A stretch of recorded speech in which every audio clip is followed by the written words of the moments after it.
All right, let's look at the data. Right now, we're seeing a massive divergence in the economic signals.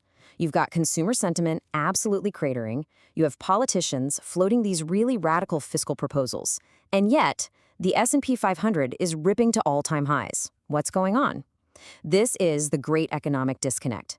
And in this explainer, we're going to break down these conflicting data sets and try to figure out where the real signal is. Now, just a heads up, this analysis is for educational purposes only. It's based on current data, which, changes in a heartbeat, so always do your own due diligence.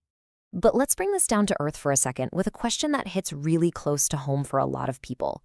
Why does the classic American dream, a car, a house, just feeling financially secure, why does it suddenly feel so completely out of reach, so unaffordable? So let's put a number on that unaffordable feeling, $50,000. That's the projected average price for a new American-made car in 2025. Now look, that's not just a number on a screen. It's a huge symptom of a much larger economic dislocation. So let's follow the data and see what's really driving this.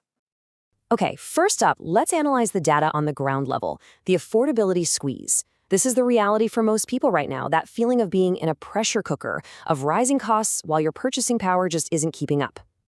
This slide really breaks down the key drivers behind those high prices. And I want you to notice the order here.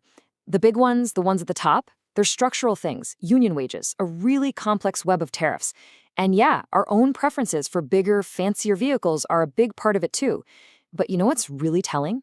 Look at what's way down at the bottom of the list. Safety features. This is a perfect example of a disconnect between the public story and what the data actually says. And now, let's look at the ripple effects. This chart from the New York Fed, it's critical. We're seeing an absolutely parabolic move in auto loan rejection rates. I mean, look at that spike. This is liquidity just drying up for regular people, and it's hitting Gen Z especially hard. So the takeaway here is that it's a double whammy. It's not just that the price is high, it's that getting the credit to even pay for it is getting tougher and tougher. So we have a really clear problem at the consumer level. Now let's pivot to the solutions being thrown around by policymakers. And this is where the data gets, it gets messy, and the proposals get pretty unconventional. We're talking about some truly radical economic resets.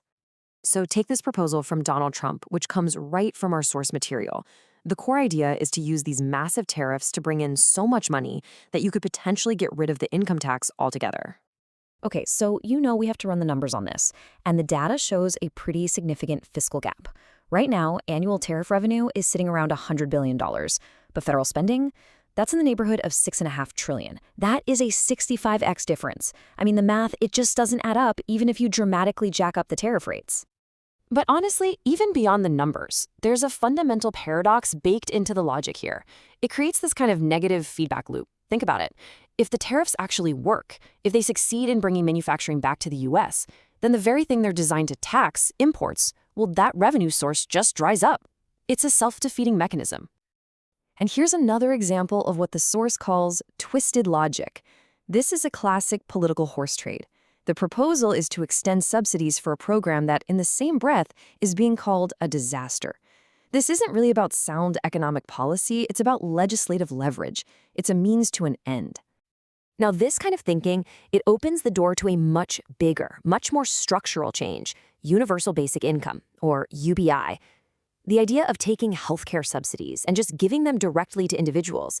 Some analysts are seeing that as a potential Trojan horse, a way to get a much broader UBI program in the door. All right, we've covered the consumer side and the political narratives. Now let's look at the third and maybe the most disconnected piece of data, the market's reality. This is where the story just completely veers off in another direction. This slide just captures that cognitive dissonance perfectly. You've got Main Street, totally focused on immediate, right-now cash flow problems. And then you have Wall Street, which is pricing in long-term growth and basically shrugging off all the current drama as just macro noise. They are playing two completely different games on two completely different timelines. And this quote from ZipTrader just crystallizes that whole institutional mindset.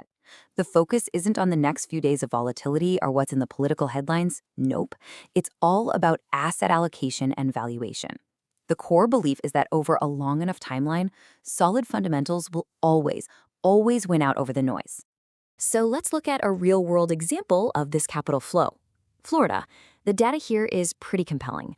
We're seeing this massive migration of both money and people into the state, all driven by favorable economic policies.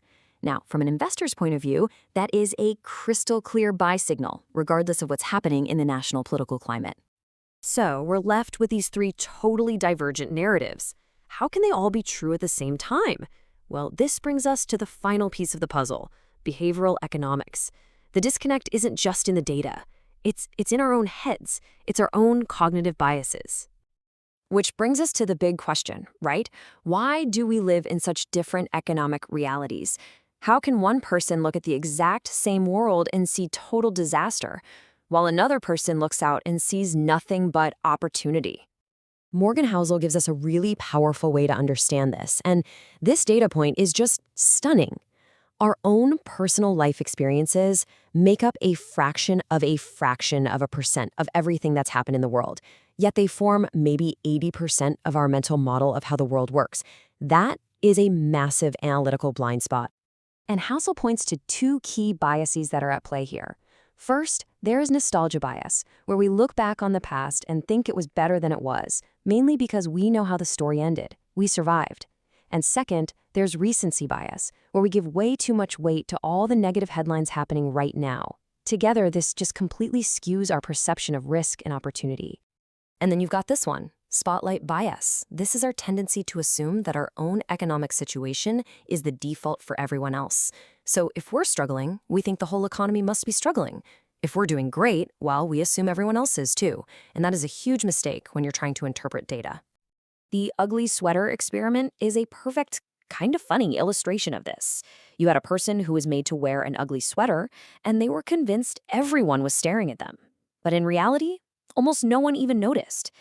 The same thing applies to our economic lives. We're all so zeroed in on our own balance sheet that we completely miss the bigger picture. So here's the ultimate takeaway. We are all processing the exact same raw economic data, but we're running it through our own unique set of cognitive filters. And that's why a single set of facts can lead to such wildly different conclusions.